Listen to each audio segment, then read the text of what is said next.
Hey everyone, this is Kane317. I'm the administrator of Dream Cancel. Joined with me today is, of course, James Chen. And James, would you just briefly tell the viewers who's been hiding underneath a rock who you are?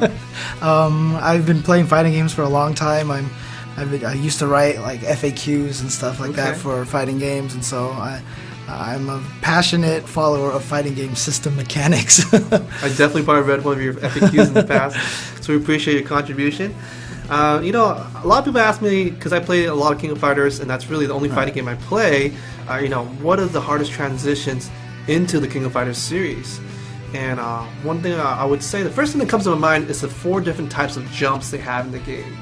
The normal jump, hyper jump, you got your hop, or people call it short hop, and finally you got your hyper hop. Do you feel like in the normal flow of a match you use them almost all equally the same amount? Pretty much. You definitely want to be using at least 3 out of the 4 quite often. Okay. And it really incorporates to the very offensive, momentum-based game the King of Fighters is. Another thing that's very different from most games is you actually have a run or a dash. And this is actually a full screen run that you can hold as long as you want. Oh, gotcha. So there's no like fixed distance.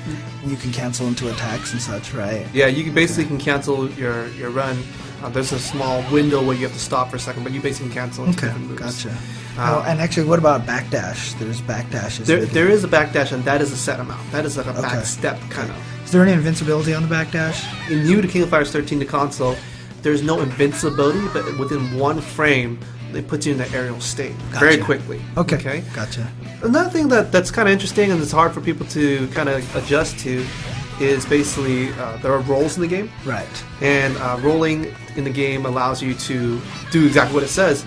It rolls past the opponent, which gives you a lot of different options. However, you don't want to rely too much on them because during the roll, you can be completely thrown at any given time. And at the end of the roll, you're completely vulnerable. Okay.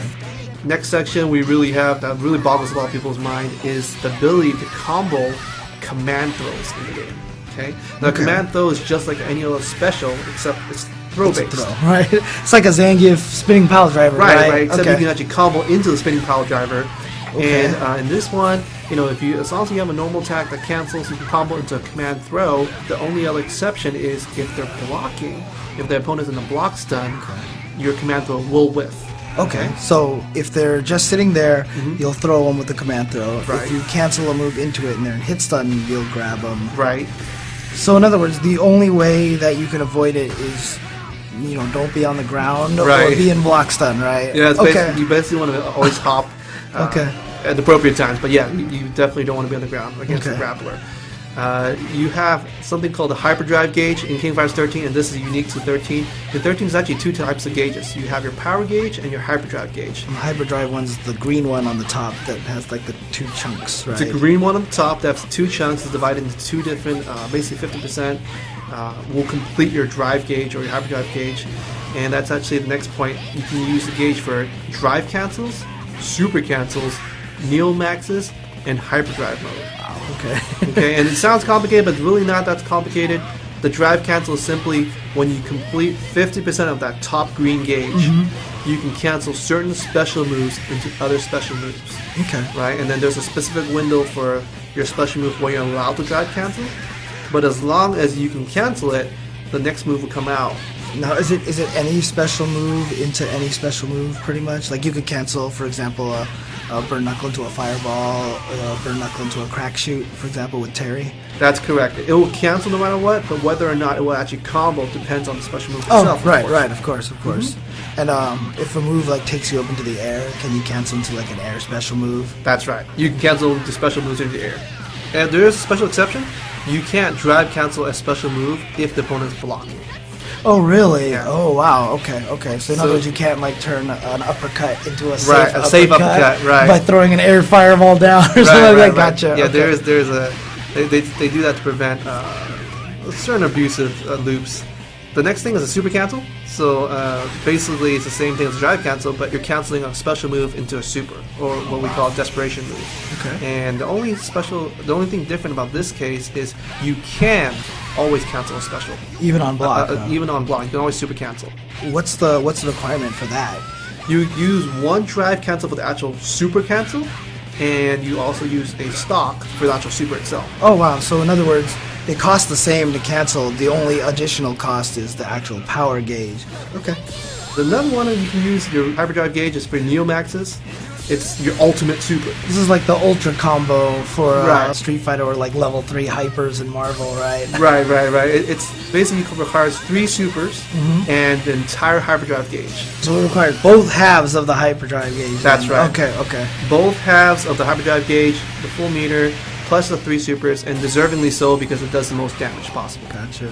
It's actually pretty rare for those situations to come up to have that much in the Yeah, tank, right? Most of the time, you would actually save that up for hyperdrive mode itself. And basically, what hyperdrive mode is when you activate this special condition by pushing light kick and hard punch, and your gauge, your hyperdrive gauge on the top, starts completing. Now, during this session, you can cancel as many drive cancels as possible. Oh wow! So you get access to infinite drive cancels. Okay. As long as you have gauge remaining. So it depletes normally, and for each drive cancel, it will deplete an additional 10%. Oh wow! Of the gauge itself. Okay. Now, is there any other benefits you get outside of the infinite drive cancels? Other than that, the only other thing that's really good about hyperdrive mode is when you do your Neomax, it now only requires 2 stocks instead of 3. Okay. So it's almost kind of like a custom combo in a way, right? Yeah, it's basically like a custom combo from the old, like the alpha games and stuff. Yeah, okay, cool. Now, one last thing I want to kind of highlight, during hyperdrive mode, when you drive cancel, you can even do it if they're blocking. Let's say you start a hyperdrive combo and they're blocking the whole time, you can cancel each move to kind of make it safer for yourself. Can you super cancel during this mode as well? And you can still super cancel. Super cancel is just like a drive cancel in hyperdrive. And will it end it though? It will not end it. The only thing that will end it if you do a Neomax. Gotcha. Okay. And if you do a super cancel, does that also only take the 10%? It does take 10%. Oh wow. Okay. Wow. That sounds really powerful. It's good. It's definitely good, but you don't get additional damage. You don't. It's just the same thing. You don't like juggle higher. It's just the ability to cancel more and do a Neomax basically at a cheaper cost. Another use of the power gauge are EX moves, and I'm sure you're familiar with these moves. A lot of different games have them. It is new to the King of Fighters series, but basically it just enhances the properties of a special. Think of it like it's doing a super almost, because you basically use a super, you use one of your stocks. So it costs the whole stock? It does cost the whole stock. Gives you more options, more damage. You may juggle your opponent in a different manner. You got more invincibility, maybe it's faster, maybe your move is safer. So it really adds a lot of variety to the stock meter, and actually makes it so that you have to really have good meter management in this game. Okay, cool. But speaking of meter management, while you're in a defensive situation, very true to the King of Fighters series, you can guard cancel roll or guard cancel blowback. So when you're blocking, you can blow 1 meter, and you can either just roll out of the situation. And the difference between a guard cancel roll from a normal roll is it gives you complete invincibility to the enemy. Really? You can't be thrown out of this at all? You cannot be thrown. You can't be hit, cannot be thrown, and if you do it correctly at the right time, you can even punish your opponent while they're still in their animation or whatever they're doing. Is there still like delay at the end? Can you punish it at the end? No, you cannot be punished at the end. You're fully invincible. Wow, okay. Yeah, so it's good. Let's say they do an uppercut, you block the uppercut, you guard counter roll, boom, full punish. Wow, okay. Gotcha. The other one is guard cancel blowback, which is basically pushing a hard punch, hard kick at the same time when you're blocking, and all it does is does a knock away. It just knocks the opponent really far away, does very little damage. So it's just like an alpha counter then, right? It's just like an alpha counter, exactly. Okay. One of the things that's part of the combo system in King of Fighters is the command moves. Each command move does different things. For example, you might have command moves that does overheads. It's like the unique moves in Street Fighter 4. That's what they call them in there, which is like a direction on the joystick plus a button. That's exactly what it is. You push a direction, and you push a normal direction and a hard punch or weak kick, depending on which one it is. But it'll do an overhead, such as Kyo. You can do it with a forward and light kick, and he'll do the overhead. You have someone like King who can do a slide, which is basically another command move. But basically what these command moves allow you to do is it's like your regular flow chart in the King of Fighters system. You do a normal attack, you do a command move, and it links into a special. It's the bridge between a special move and a normal move. Gotcha. There is one extra exception. your overheads that normally are overheads, if you cancel into it, so let's say you strong punch into overhead, it's no longer an overhead. Oh wow! But what it allows you to do is to combo afterwards. Right. What about like low attacks? If you chain into slides and stuff, they're still low. They're still low actually. Okay. So gotcha. it's only an overhead. It's only an overhead that loses that property. Okay. Your health gauge in King of Fighters is uniform all across the board. Everyone has the exact same amount Really? of health. Okay. So like Yuri and Raiden can take just as much punish as each other? They can take as much damage, the same thing. For some reason, Wow, they're half the size, but she has the same amount of health. Nice. There's actually also no difference of damage. If you do 500 hit points, you're going to do 500 hit points to Yuri, you can do 500 hit points to Raiden. Okay. Doesn't make a difference. Gotcha. Another thing is, even when you're low on health, it's still going to do the same amount of damage. Like if you're going to do 300 damage, it's going to do 300 damage. Okay, gotcha. It doesn't scale depending on your health. Right, so no matter where you are in your health meter, you're going to lose the same amount of life. Exactly. Okay. And one more thing to pay attention to is, because King of Fighters, of course, is a 3 versus 3 game, and you do 1-on-1, but once your character is defeated, your next character comes along. Right. So one of the incentives to play and beat your opponent very quickly is, depending on how much time you have remaining, is how much health you get back. So you want to beat your opponent as quick as possible. So in other words, the more time you have, the more health you gain back. That's correct. Gotcha. That's correct. Okay. One of the options you can do also is called the fall breaker.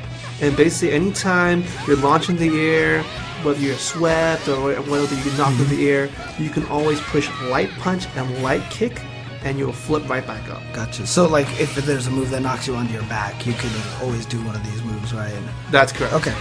Although there is actually a certain situation that certain move will actually activate a hard knockdown when you cannot actually do the fall breaker, such as K-Dash's follow-up to his hard version crowbar, his hard version uppercut. Okay. There's a follow-up which knocks him straight down, and you cannot do the fall breaker. Gotcha. So I mean, it's just very similar to the quick rises and the safe falls from the other fighting games, right? Right. It's very similar. The only difference is there's no variation when you can do it.